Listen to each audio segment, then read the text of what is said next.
komm.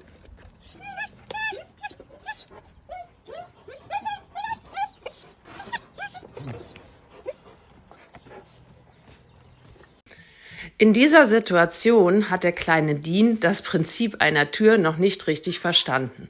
Er sieht, dass ich mit dem Futter da bin und weiß aber nicht, dass er einfach nur um die Tür herumlaufen müsste, um an das Futter zu gelangen. Würde ich ihm jetzt, weil er ja quietscht und schreit, in dieser Situation helfen, würde ich ihm dadurch mitteilen, du brauchst nur ordentlich zu quietschen und zu schreien und schon komme ich und helfe dir. Das ist nicht das, was ich möchte. Ich möchte, dass meine Hunde anfangen nachzudenken und selber schauen, wie kann ich mich aus einer misslichen Situation befreien. Würde man jetzt helfen, würde man sich wirklich einen Hund heranziehen, der einfach nur quietscht und schreit und halt eben nicht selber nachdenkt. Und das ist überhaupt gar nicht das, was ich möchte. Ich möchte einen Hund, der lösungsorientiert